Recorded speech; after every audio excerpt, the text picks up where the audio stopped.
যে নবীকে নাম নিয়ে ডাক দেওয়া যায় না, যে নবীর গায়ে ধরে ধাক্কাও দেওয়া যায় না।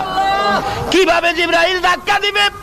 জিবরাইল বলেন, আমি নিজে দেখেছি আমার নবী যখন কম্বল গায়ে দিয়ে ঘুমিয়ে থাকতেন, আমার আল্লাহ ডাকে, ইয়া আইয়ুহাল মুজাম্মিল, ও কম্বলওয়ালা বন্ধু।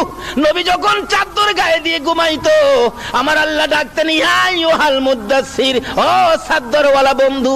আমার আল্লাহ যেখানে নবীকে নাম নিয়ে ডাক দেয় না, কম্বলওয়ালা বন্ধু, চাদরওয়ালা বন্ধু বলে ডাকে, আমি জিবরাইল কিভাবে নাম নিয়ে ডাক দিব? যেই নবীকে নাম নিয়ে ডাক দেওয়া যায় না, গায়ে ধরে ধাক্কাও দেওয়া যায় না, আমি এখন কি করব? আমার আল্লাহ বলেন, জিবরাইল রে, তোর জিহ্বাটুকুন আমার নবীর পাও মুবারকে লাগাইয়া দে। জিবরাইল নির্দেশ মতো জিহ্বা বাহির করে পাও মুবারকে লাগাইলে ঠান্ডা ঠান্ডা ভাব। নবীজির ঘুম ভেঙে গেলে আমার নবী বলেন, তাকাইয়া দেখি